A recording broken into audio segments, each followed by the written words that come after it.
son. S'il vous plaît. Oui, ça enregistre. Ça enregistre. Oui, ça enregistre déjà. Ouais. Je fais l'appel. Françoise Lefebvre, présente. Rémi Zandron, Présent. Nicole Gaget, Présent. Jean-Claude Rollinger, Evelyne Grignon, Dominique de Vandeville, Daniela Kitescu est excusée à donner pouvoir à Evelyne Grignon, Christophe Frise, Présent. Elisabeth Lecouleur est excusée à donner pouvoir à Rémi Zandron, Mehdi Barek, Présent. Catherine Villou, Noël Aubry, Présent. Lauriane Célin, excusée, Gilles Bauchet, Claudine Couder, présent. Marie-Angélique Picard est excusée, donne pouvoir à Jean-Philippe Picard. Thierry Machrac, Présent. Jean-Philippe Picard. Présent. Brigitte Berthaud est excusée et donne pouvoir à Kébir Machrac. Le quorum étant atteint, la séance est ouverte. Donc, secrétaire de séance, M. Lévarek et M. Aubry. Donc, comme vous pouvez le constater, notre DGS n'est pas encore arrivé. Il passait aujourd'hui un concours à Villepin, quelque part par là. Donc, il sera un petit peu en retard. Mais nous avons Marie-Rose qui le remplace dignement. Donc, nous abordons l'ordre du jour. Premier point, approbation du procès verbal de la séance du 15 janvier 2020. Du dernier conseil. Donc, est-ce qu'il y a des remarques, des questions? Non. Pas de remarques, pas de questions. Là, nous passons au vote. Donc, qui est contre? Qui s'abstient? Qui est pour à l'unanimité.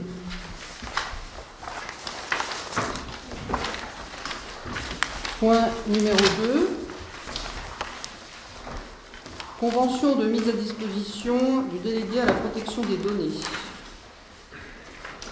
Depuis septembre 2019, la CMVS propose dans le cadre du règlement général sur la protection des données, ou RGPD, de mettre à disposition des 12 communes de son territoire, enfin de 12 communes de son territoire, parce que nous sommes 20, mais nous n'adhérons pas tous à la DMSI, donc 12 communes dont Rubel, un délégué à la protection des données, donc un DPO. C'est délégué dont la désignation est obligatoire. Son rôle est d'informer, de conseiller et d'accompagner au sein de l'organisme qu'il désigne afin de faire respecter le règlement européen et le droit national en matière de protection des données personnelles, de sensibiliser au sein de sa structure aux enjeux de la protection des données personnelles et de superviser les audits internes sur la protection des données personnelles. Une convention de mise à disposition a pris fin au 31 décembre 2024, donc une nouvelle convention est proposée. La convention a un coût de 1 000 € par an. Est-ce qu'il y a des questions? Nous passons au vote. Donc, qui est contre? Qui s'abstient? Qui est pour à l'unanimité. Point numéro 3. Adhésion à l'Union régionale des collectivités forestières d'Île-de-France.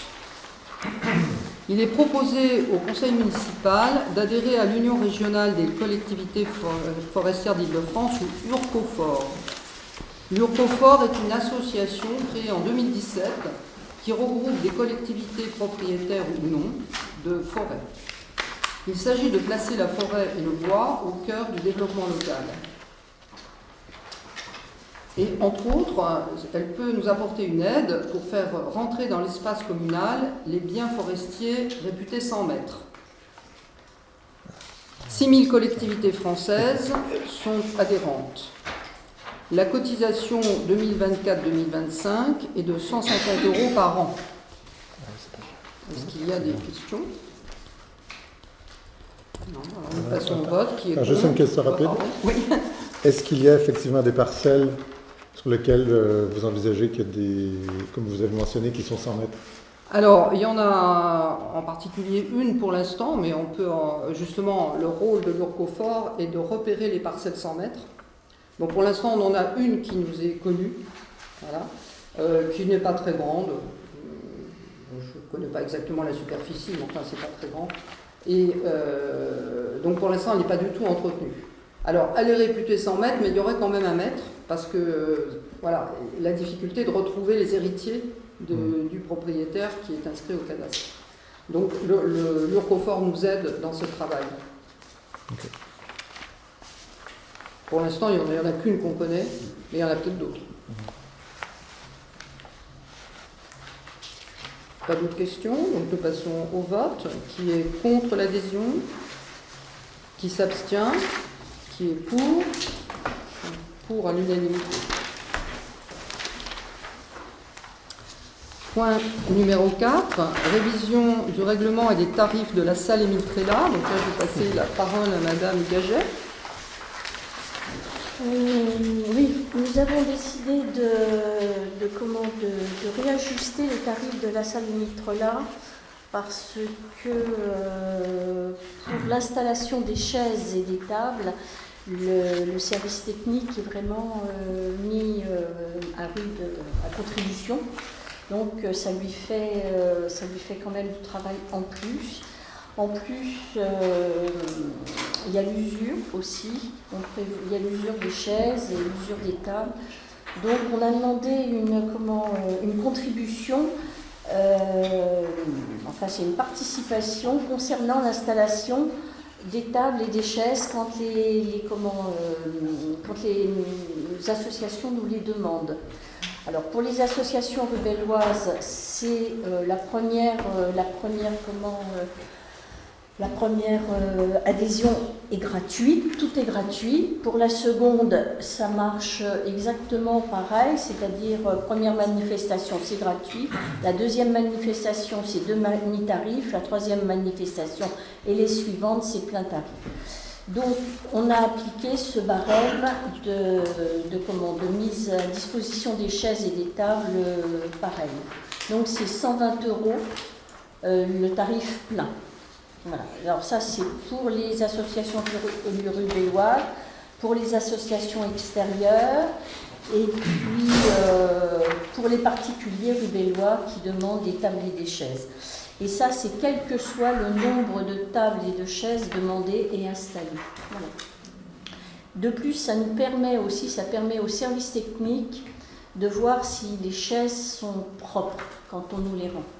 Parce que quand on les met sur les racks, après, des fois, on a des surprises. Donc là, ça nous permet de visualiser et après de voir, de faire payer s'il y a des dégradations sur les chaises et sur les tables. Voilà. Est-ce que vous diriez que la majorité du temps, la salle ainsi que les chaises et les tables sont rendues de manière propre, ou est-ce que c'est plutôt la majorité du temps où c'est pas le cas?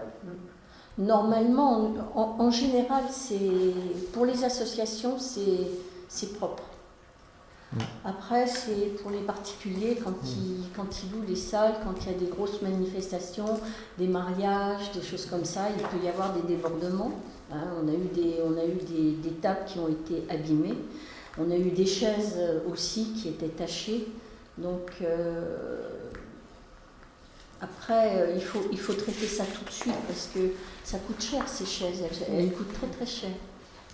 Donc, ça va participer au renouvellement des tables et des chaises.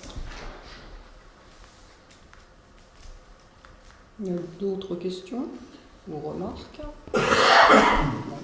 Alors nous passons au vote. Donc qui est contre cette... Moi j'ai juste une question. Alors par rapport au vote de Brigitte Berthaud, donc elle votera contre, parce qu'elle estime qu'en effet les associations qui sont sur la commune de Rubel, donc qui œuvrent aussi auprès des habitants, normalement ne devraient pas payer les manifestations qui sont faites dans la commune. Donc ça c'est ce qu'elle constate.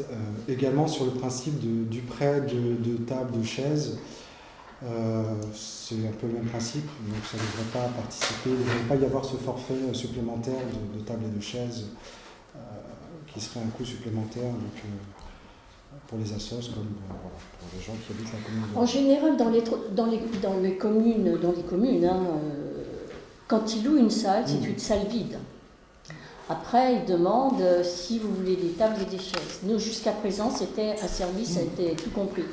Donc là, pour se mettre aussi un petit peu au diapason des autres communes, donc c'est pour ça qu'on a adopté ce tarif. Voilà. Il n'y a pas d'autres remarques, donc nous passons au vote. Qui est contre cette proposition?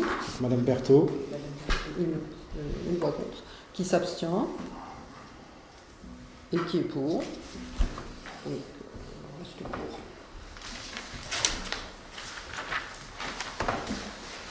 Point numéro 5, règlement du restaurant scolaire pour la rentrée 2025-2026. Donc je passe la parole à Monsieur Médard. Oui, écoutez, comme vous avez pu recevoir en document annexe, le règlement de la restauration scolaire pour l'année 2025-2026 reste inchangé. Vous avez des remarques à ce sujet?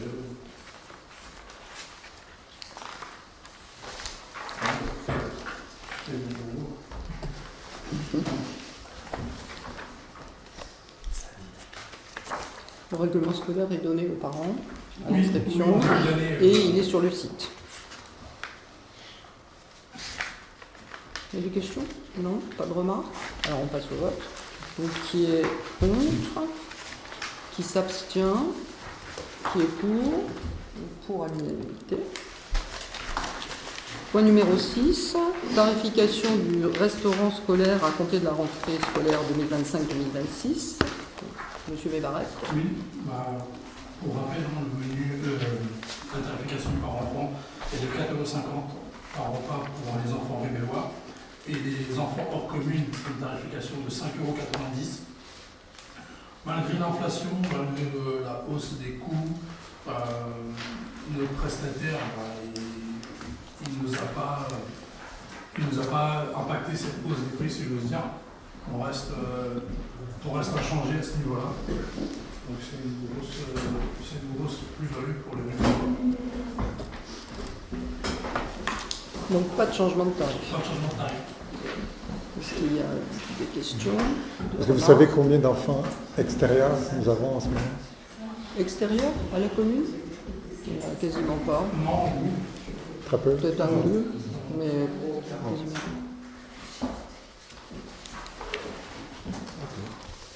Pas d'autres questions? Non. Si. Alors on passe au vote. Donc qui est contre? Qui s'abstient? Qui est pour? Pour à l'unanimité. Point numéro 7, tarification du restaurant scolaire pour les élus, les agents municipaux et le personnel extérieur pour la période 2025-2026. Monsieur Lévarek, toujours.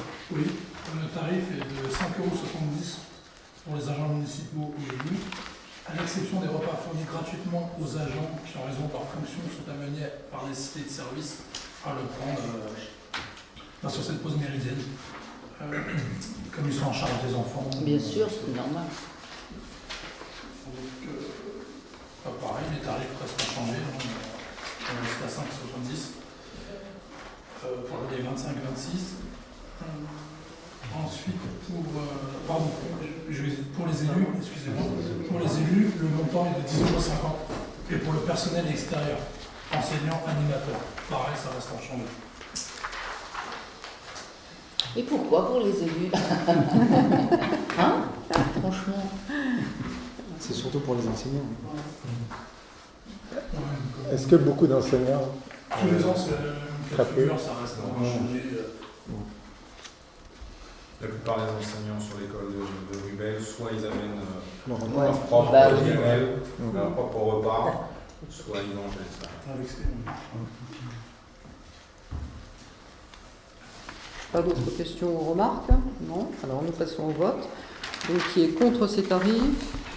Qui s'abstient? Qui est pour? Donc, pour à l'unanimité. Point numéro 8, actualisation de la charte scolaire à partir de la rentrée 2025-2026. Je passe la parole à M. Fries. Oui, merci Madame Boyard. Une actualisation en fait, de la charte scolaire vous est présentée ce soir afin qu'elle puisse être validée par le conseil municipal et mise en place et mise en place à partir de la rentrée 2025. Cette actualisation concerne peu de points. Elle a été très peu modifiée. C'est surtout pour tout ce qui concerne les financements apportés par la commune. Les financements globalement n'ont pas changé. Les montants globaux alloués par la commune ne changent pas, mais on apporte des précisions. Les deux précisions importantes concernent en fait, c'est l'allocation pour les fournitures scolaires. Elle est toujours la même, simplement on se base sur les effectifs à une date fixée, donnée, qui serait aux alentours du début mars, voilà, 1er mars, et ce qui permettrait de prendre l'effectif de l'école à une date précise, de multiplier par le montant pour chaque enfant, qui serait ensuite précisé pour le montant global aux enseignants en vue de leur achat de fournitures scolaires au mois de juin. Donc en fait, on se base sur un effectif de l'école à une date qui est proche du moment où ils vont faire leur fourniture scolaire. Ce qui leur permettrait d'être, on prend aussi une petite marge de manœuvre, on prend en compte le fait qu'on peut avoir une évolution des effectifs. Mais au moins, ça permet, surtout l'idée, c'est de permettre aux enseignants d'avoir une idée assez précise du montant qu'ils vont avoir à disposition pour l'achat des fournitures scolaires. Une précision aussi a été apportée par rapport au transport, parce qu'on subit, comme toutes les communes de l'agglomération, on subit une augmentation en fait, des frais de transport d'autocar, et donc on ne modifie pas pour le moment les frais, mais on apporte une précision dans le sens où il y a un montant global qui est pour l'école, mais qu'à partir du moment où ce montant global est atteint, plus aucun transport ne sera financé par la commune. Mais le montant reste le même. En fait, c'est juste des petites précisions qui s'inscrivent dans la charte. C'est pour que nous et l'équipe enseignante de Rubel soient bien au clair par rapport à ça. Parce que même si on modifie, les montants ne sont pas modifiés. Mais au moins, ça permet de bien préciser les choses pour les futurs enseignants. Il y a aussi des turnovers au niveau de l'équipe pédagogique. Les futurs enseignants qui vont arriver sachent bien comment ça fonctionne. Parce que, bien évidemment, vous savez, notre budget se vote sur une année civile. Et les enseignants raisonnent en année scolaire. Voilà. Mais sinon, le reste de la charte n'a pas été modifié. Voilà. Et pour les 7 000 € qui sont liés au transport, est-ce qu'elle est consommée? Ah, ils sont consommés. D'accord. Il faut même savoir, c'est que souvent les 3 000 € qui sont alloués pour les classes découvertes, s'ils n'ont pas de projet, ils viennent agglomérer ces 7 000 €, ce qui fait qu'ils ont un budget de 10 000 € pour le transport sortie scolaire. On ne compte pas hors piscine. Hors piscine. Voilà. Okay. Est-ce qu'il y a d'autres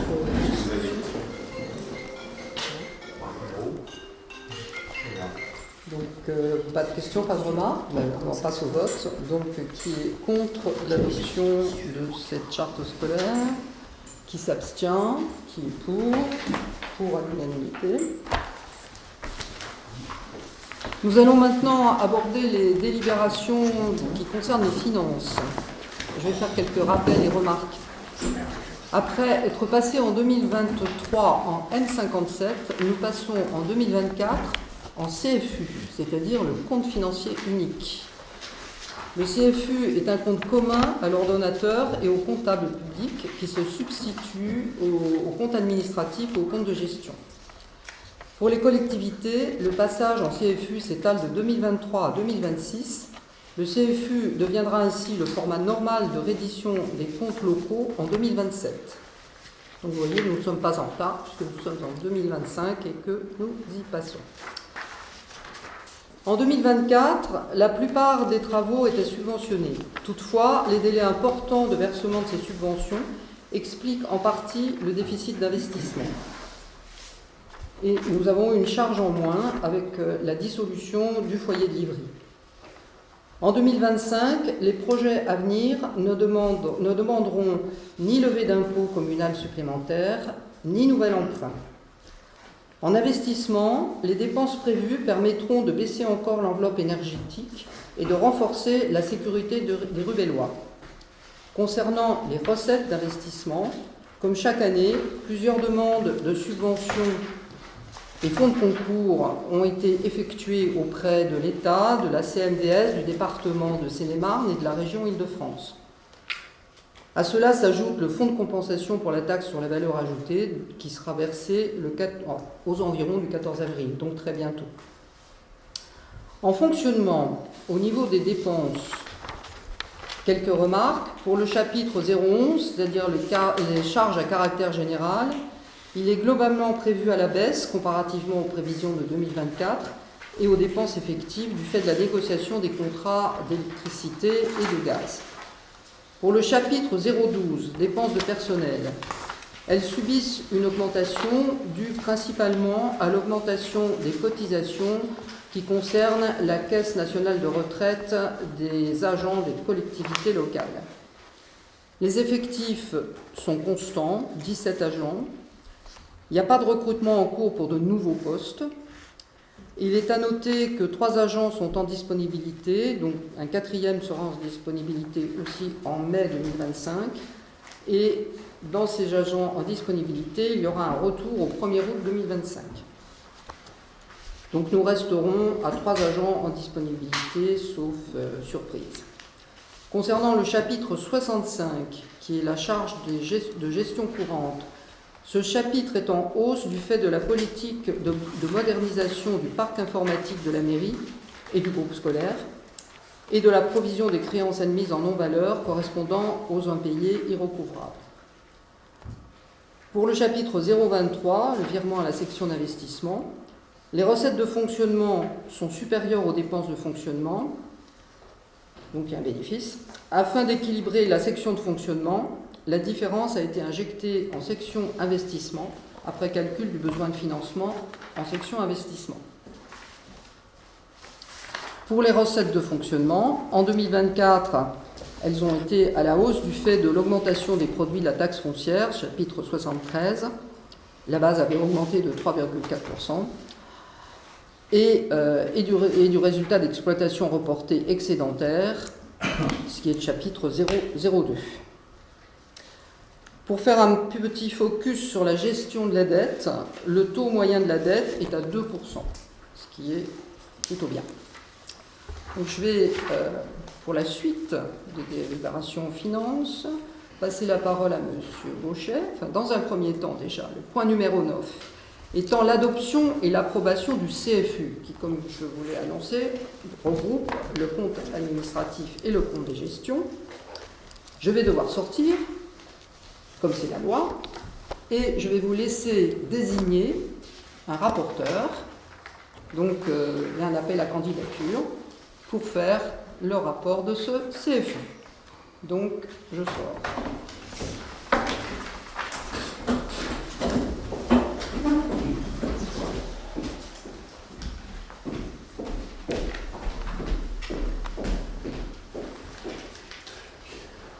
Donc il nous faut désigner un rapporteur pour rapporter du CFU, sur le CFU. Donc je propose que ce soit Gilles Gauchet. Je ne sais pas si vous êtes tous d'accord. Oui. Oui. Donc ça sera Gilles Gauchet. Ça nous arrange. Ça nous arrange aussi. Oui. Tu veux pas le faire? Non, je veux neuf ma place. C'est pas trop compliqué. Donc l'approbation de ce compte, c'est l'approbation en fait des chiffres qui vous sont proposés en termes de recettes et dépenses au titre de l'année 2024. Donc ce sont les tableaux qui vous ont été fournis. Globalement, donc sur l'exercice 2024 en investissement, nous avons dépensé 894 813 euros, auquel s'ajoute le solde d'exécution négative de l'année précédente pour avoir l'intégralité des dépenses, ce qui donnera un total d'1 039 000 à prendre en compte pour le résultat final. Donc, au niveau de ces dépenses d'investissement, majoritairement, nous avons les investissements corporels dessus. Donc, cette année, ces principaux investissements, on a retrouvé une tranche de vidéoprotection, la réalisation du parking devant l'école, une partie qui concerne aussi la cantine, le toit de la cantine, si je ne me trompe pas, et puis quelques autres travaux annexes qui viennent sur ce poste de 69 000, qui est le plus important.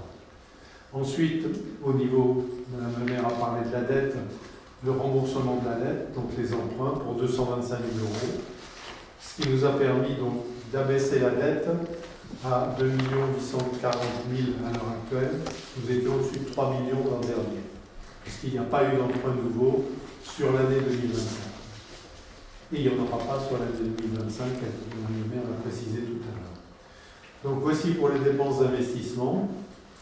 Pour les recettes d'investissement, comme vous pouvez le constater en dessous, elles sont de 368 636 euros, c'est-à-dire largement inférieures aux dépenses. C'est assez normal, c'était prévu, effectivement, puisque bon, les remboursements d'emprunt, notamment de 225 000, il n'y a pas de recette en face, ce qui est normal. Sur les travaux, il y a à la fois la TVA, qu'on va récupérer plus tard, mais qu'on est obligé d'avancer, donc de toute façon, il n'y a pas de recette en face. Et les subventions viennent souvent avec un décalage qui peut être de plusieurs mois, voire un peu plus dans certains cas, malgré les efforts de M. Etienne. Donc, en termes d'investissement, on a des dépenses d'investissement qui sont presque 700 000 euros, c'est exactement 670 000 euros, au-dessus des dépenses qui sont au-dessus des recettes. Donc un déficit au niveau de l'investissement pour l'année 2024. L'année dernière, il était de 144 000. C'est régulier, en fait, et ça tient aussi au fait que dans le budget, on prévoit un versement à la section d'investissement pour équilibrer cette section d'investissement, mais que ce virement, on ne le fait pas. On le fait toujours en régularisation. Vous allez le voir au chapitre suivant. Lorsqu'on fait l'affectation du résultat, on va venir boucher en quelque sorte ce déficit au moment de l'affectation du résultat. On ne le fait pas en cours d'année, donc généralement en investissement, on est déficitaire, sauf, il y a un cas d'exception, c'est lorsque l'on emprunte. Puisque lorsqu'on emprunte, on va avoir une recette liée à l'emprunt qui peut éventuellement équilibrer ce compte d'investissement. Mais cette situation est normale. En ce qui concerne le fonctionnement, les dépenses de fonctionnement pour cette année se sont élevées à 2 098 000, réparties sur deux grands postes, des charges à caractère général, pour un peu plus d'1 million, 1 094 000, et les charges de personnel pour 830 000. C'est l'essentiel de nos dépenses de fonctionnement. Elles sont contenues et conformes au budget. Il n'y a pas d'écart par rapport au budget. Du côté des recettes, les recettes, elles, ont été supérieures à ce que nous avions budgété. Elles ont été de 2 791 734 euros, auxquelles on ajoute le résultat des années antérieures en fonctionnement, qui là est un excédent. L'an dernier, nous avions un excédent de fonctionnement de 679 000 euros. Donc cet excédent vient s'ajouter aux recettes de l'année, ce qui est normal cette fois-ci. Et heureusement que nous avons un excédent en fonctionnement, c'est ce qui permet ensuite de financer les investissements. Donc voilà pour les chiffres. Est-ce que vous avez, par rapport au document, ce document, des questions à poser sur ces comptes 2024? Pas de questions particulières, peut-être juste un commentaire. Déjà pour remercier les services de la mairie d'avoir permis le transfert du compte administratif et du compte de gestion vers le CFU, qui est beaucoup plus lisible, voilà, qui est une amélioration. Et merci à vous également de vous impliquer dans ce dossier, de le faire à titre bénévole. Ça mérite d'être souligné. Ah, il est bloqué. Ah, je suis désolé. Vas-y. Alors, on va attendre le retour de Mélie pour procéder au vote.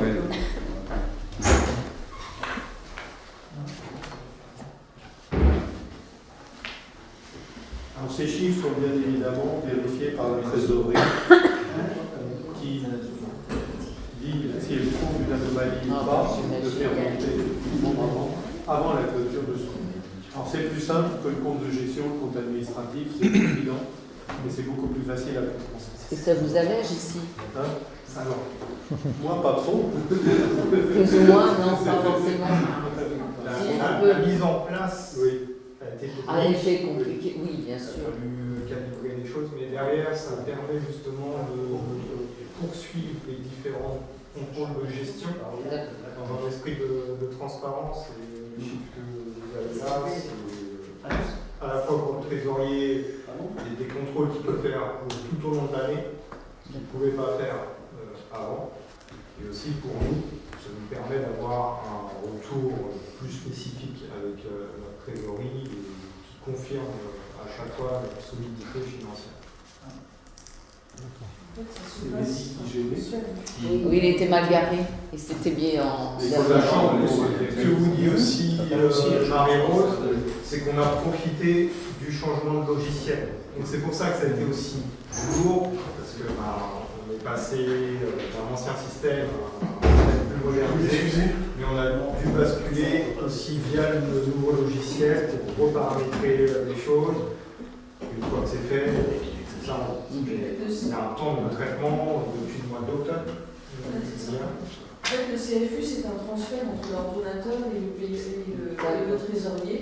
Et lorsque le comptable l'ordonnateur transmet par voie dématérialisée ses comptes, ils doivent s'impliquer exactement de la même façon chez le trésorier, qui lui nous le renvoie en provisoire. Et lorsque nous sommes d'accord, on le scelle en définitif. Et là, les deux peuvent aussi, l'ordonnateur et le trésorier. Donc ça, c'est un contrôle. Moins de marge d'erreur possible, en fait. Il n'y a pas de comparaison de deux documents comme précédemment. C'est des fichiers XML qui doivent s'incrémenter les uns l'autre, un seul et unique fichier. L'objectif de l'État, derrière tout ça, c'est d'augmenter la transparence des comptes publics, de la gestion publique pour la population. Nous qui baisons dedans, les chiffres que vous voyez là, vous savez qu'il n'y a pas de camouflet, il n'y a pas de chiffres cachés. Mais pour autant, ça reste des tableaux qui ne sont pas simples à lire, qui ne sont pas aisés de compréhension. Et justement, l'État, derrière, recherche à améliorer cette compréhension pour les administrés. Donc on poursuit ces modes de fonctionnement. Il faut aussi dire que ça permet à l'État de réduire certains qu'il a de son côté, mais c'est des fois entre la décharge des collectivités. Bon, on va passer au vote. Alors, qui est contre? Qui s'abstient? Qui est pour?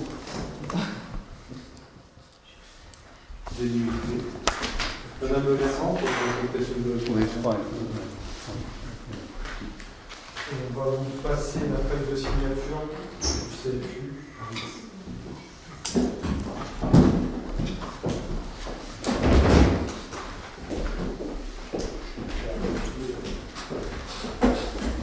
N'oubliez pas de signer pour vous, et quand vous avez un pouvoir, vous signez pour l'élu qui vous a donné son pouvoir en mettant PO et votre signature.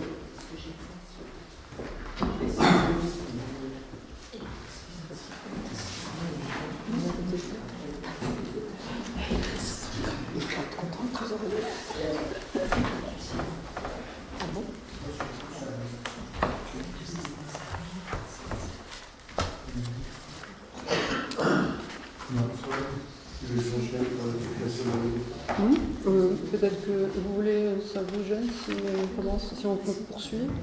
Non, c'est bon. Alors, point numéro 10, affectation du résultat. Je reprends la parole.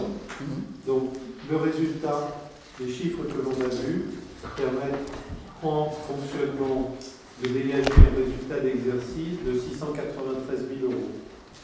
Différence entre les 2 791 000 de recettes et les 2 098 de dépenses de fonctionnement qui apparaissent sur le tableau que l'on a vu au CFU, qui vous explique le premier chiffre. Le résultat antérieur reporté est de 680 140. Vous aviez sur le tableau ce chiffre à 679 230, toujours dans les recettes de fonctionnement, mais il faut déduire le foyer hydrique qui apparaît en rouge à côté pour vous donner le 680 146 qui apparaît à côté. Donc en fonctionnement avec ces chiffres, le résultat de fonctionnement, c'est-à-dire les ressources de fonctionnement disponibles, sont de 1 374 839 €. Concernant l'investissement, on a vu les recettes 1 million, étaient 368 000 pour des dépenses d'1,39 million, donc un déficit de 670 000 euros, auquel on ajoute ce que l'on appelle le reste à réaliser, c'est-à-dire des travaux qui ont été réalisés et dont la facture n'est pas parvenue alors qu'ils ont été réalisés.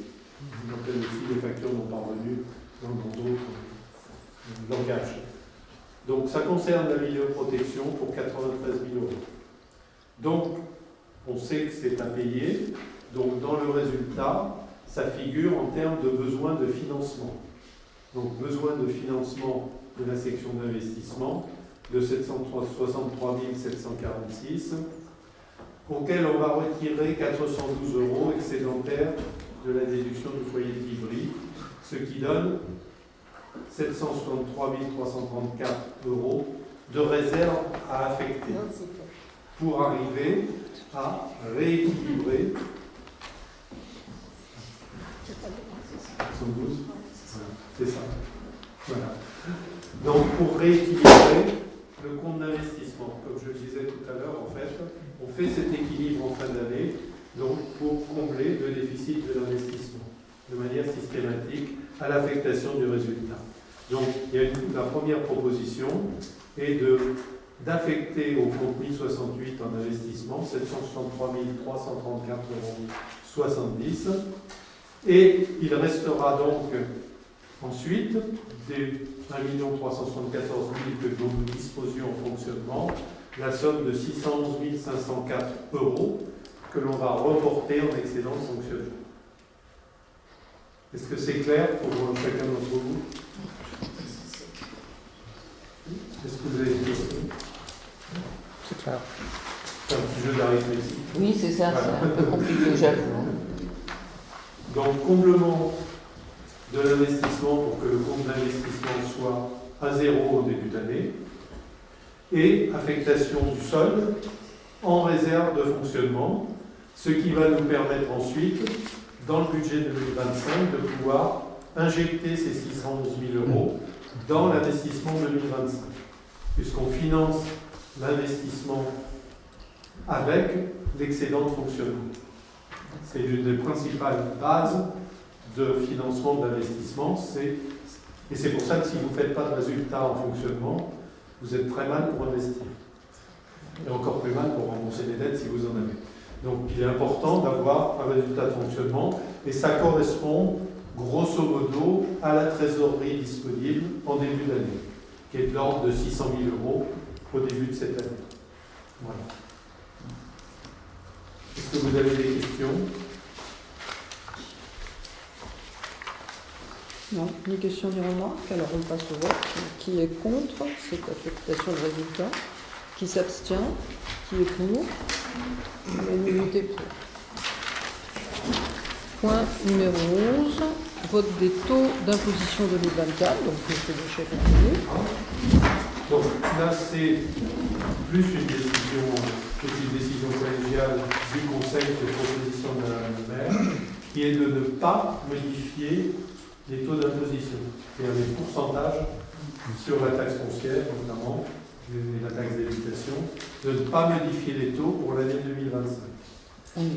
Ce qui ne signifie pas que l'impôt n'augmente pas pour le citoyen, puisque la base elle-même est indexée sur l'inflation.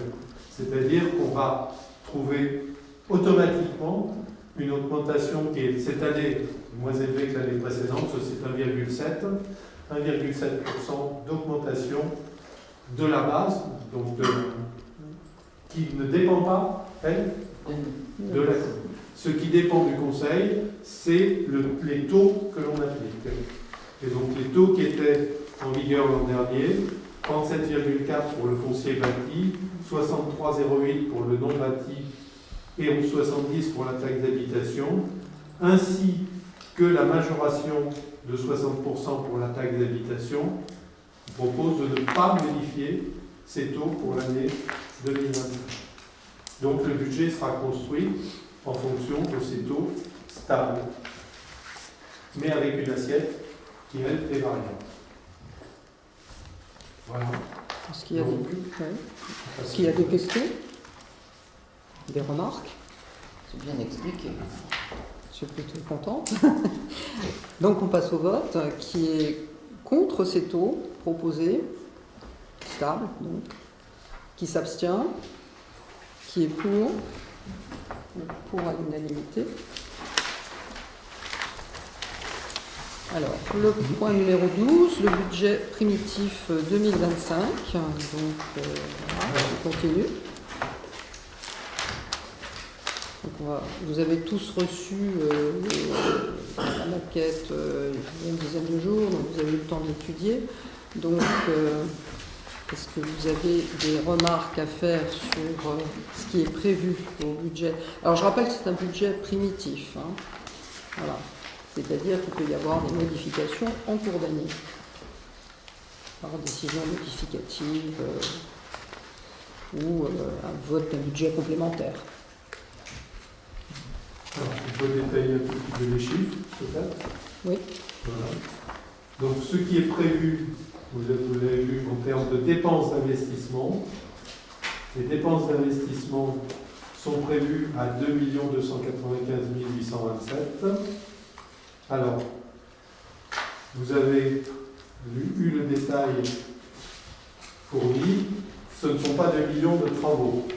Dans ces 2 227 000, il y a les 760 000 de report de l'année précédente qui viennent dessus. Donc en fait, le budget réel, il est d'environ 1,5 million. Donc, parmi les points importants, si on regarde dans la section d'investissement, environ 1 million au niveau des travaux.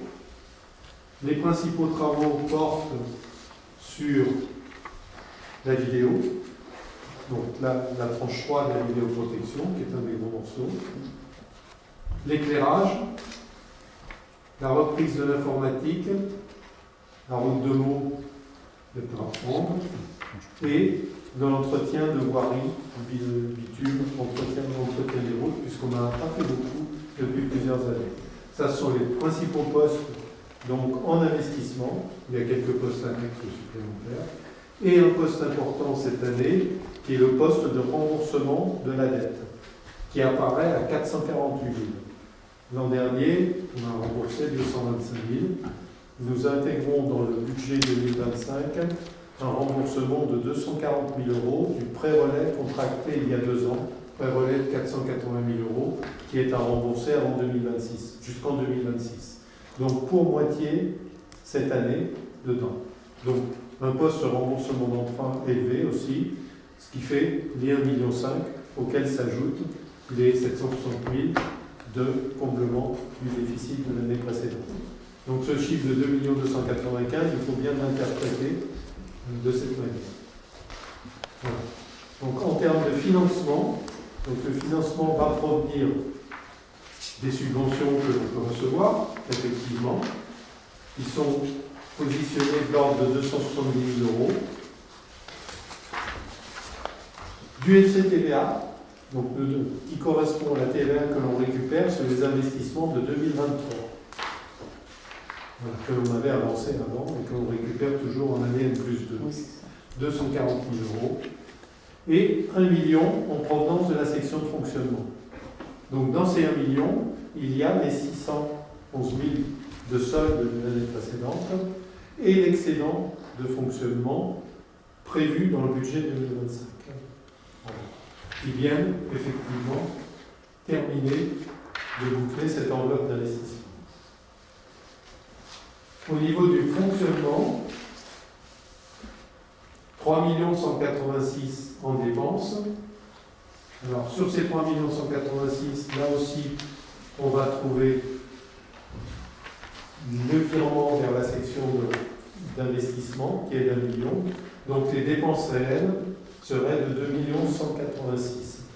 À comparer aux 2 098 000 de 2024 que l'on a dépensé. C'est toujours un peu pareil. Donc, on est à 4% à peu près, entre 4 et 5% de variation. Maxime, il s'agit d'un budget, c'est-à-dire que, de manière générale, on essaie de faire un peu moins à la réalisation pour dégager un peu d'essai. Donc vous voyez un peu l'équilibre qui vous est présenté pour l'année 2025. Donc derrière ces deux chiffres, il y a ce que vous avez reçu, ce que tout le monde a reçu, avec la décomposition que je viens de vous proposer. Est-ce que vous avez des questions sur ce budget 2025 ? Peut-être un commentaire général. Oui. Bon, en commission finance, on a effectivement eu l'opportunité de détailler ligne par ligne, donc on ne va pas ici reprendre chacun des chapitres. Oui. Maintenant, moi, ce qui ressort au niveau de la section de fonctionnement, donc c'est le chapitre 12, donc les charges de personnel, effectivement, qui sont maîtrisées. Oui. Pour les communes, c'est souvent un poste qui plombe les finances et effectivement, vous réussissez à maîtriser. Donc, c'est effectivement un bon point pour vous. Au niveau de la section d'investissement, on vous soutient complètement au niveau des dépenses d'électrification, l'enfouissement des câbles, réfection du parking, la salle Emetrella, etc. Mais comme d'habitude, bon, ça va coincer au niveau de la vidéosurveillance. Donc c'est pour ça que nous allons nous abstenir sur ce coup-là. Allez, il n'y a pas d'autres remarques? Non. Alors on passe au vote. Donc qui est contre ce budget primitif? Qui s'abstient? Donc 4 abstentions. Et qui est pour? Le reste. Voilà.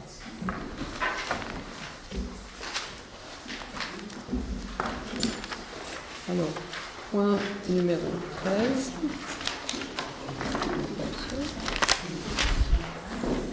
Point numéro 13, admission en non-valeur. Donc certaines créances sont considérées comme non récupérables. Il est proposé au Conseil d'admettre en non-valeur un montant total de 7 303,40 €, qui en fait sont des impayés de cantine de 2018, 2019 et 2020. Est-ce qu'il y a des questions ?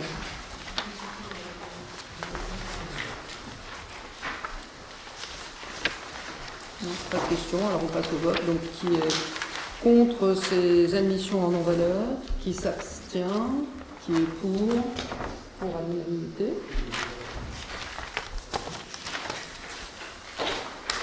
Point numéro 14, attribution de subventions aux associations.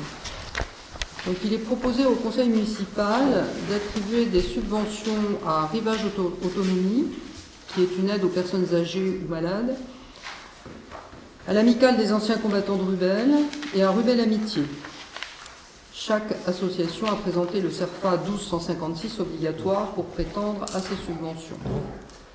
Concernant les deux dernières associations rubelloises, il est proposé d'accorder 500 € à chacune.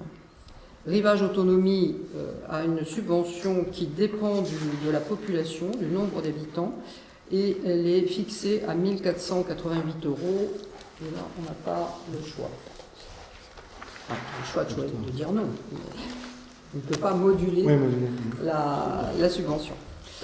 Voilà.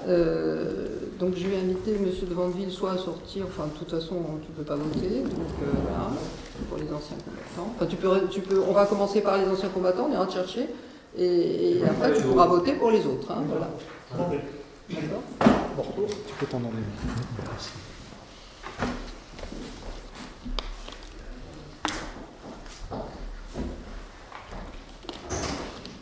Voilà, donc concernant la subvention qui est proposée pour les anciens combattants de 500 €, qui est contre, qui s'abstient, qui est pour à l'unanimité, sauf M. de Vandeville, on peut aller le rechercher, il peut voter pour les autres.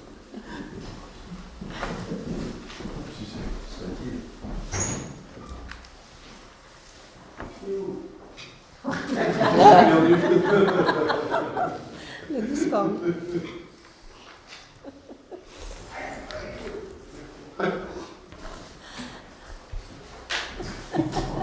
Alors, concernant Rubel Amitié, donc proposition de 500 €. Est-ce qu'il y a des remarques? Non. Alors, on passe au vote. Donc, qui est contre? Qui s'abstient? Qui est pour à l'unanimité. Et enfin, rivage autonomie. Pas de questions. Qui est contre? Qui s'abstient? Qui est pour? Pour à l'unanimité. Eh bien, nous en avons terminé avec l'ordre du jour. Donc, parmi les questions diverses, je voudrais déjà dire que le prochain conseil municipal est prévu le 26 juin. Et donc, pour le reste, tu veux annoncer la chasse aux œufs? Oui. Alors, comme tous les ans, nous avons Pâques. Et cette année, c'est en plein dans les vacances de Pâques. Il y a une semaine avant, une semaine après. Donc nous allons faire la chasse aux œufs le lundi 21, comme d'habitude, à Saint-Exupéry. Donc rien ne change. Donc rendez-vous pour les volontaires à 9h à Saint-Ex. Et puis jusqu'à à peu près 12h, 12h30. Donc un petit sondage comme ça. 9h30, moi j'avais mis. 9h. 9h, il faut poser les balises. C'est bon. Il faut poser les balises. Moi j'ai mis 9h30. Donc un petit sondage comme ça, qui serait disponible? Génial. Il dit 9h, c'est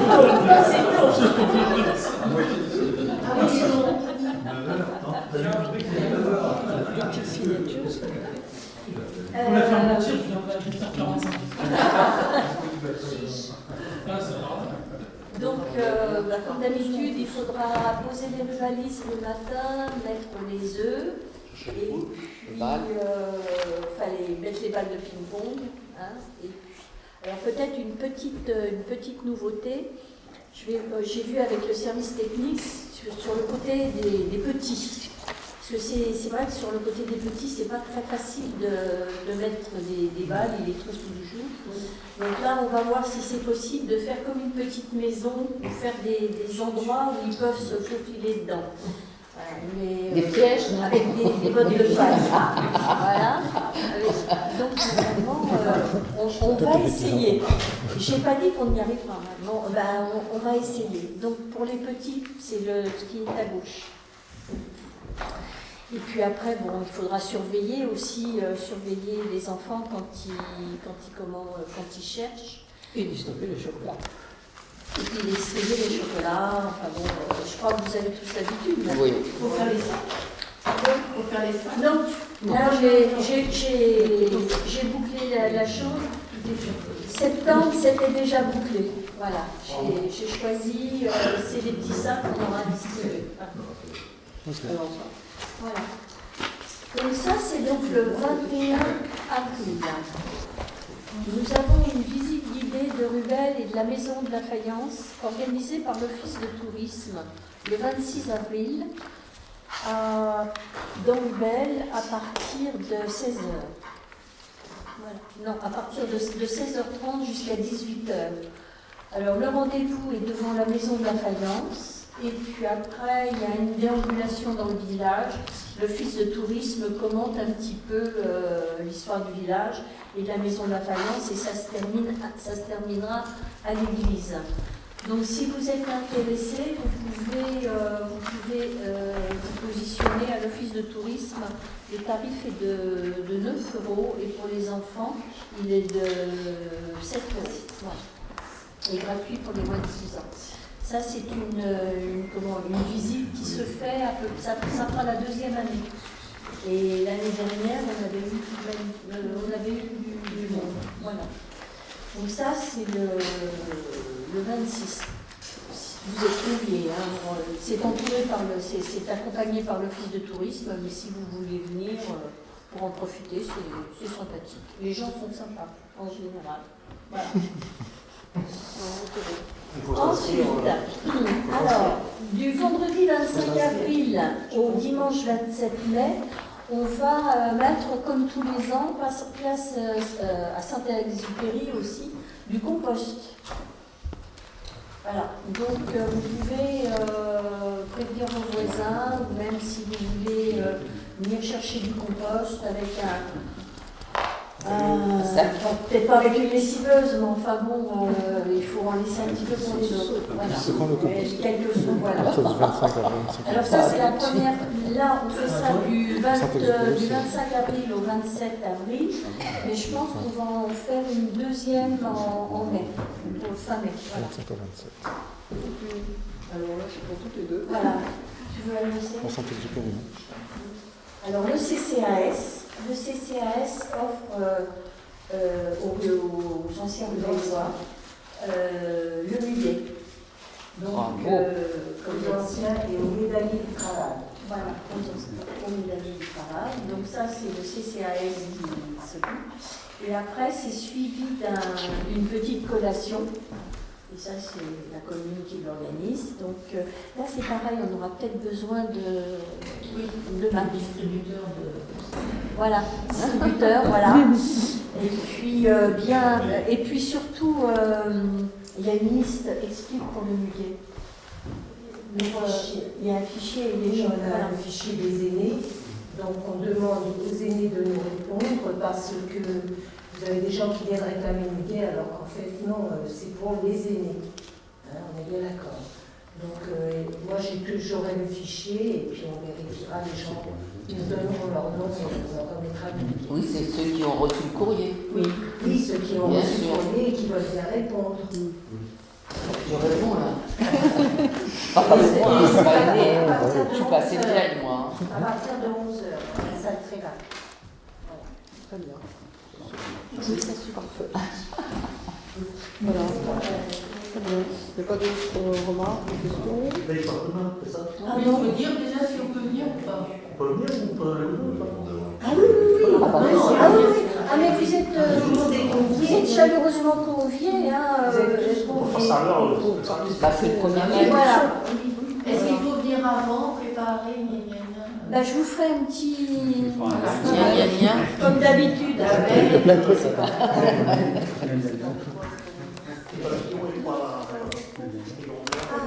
Ah oui, je comprenais pas.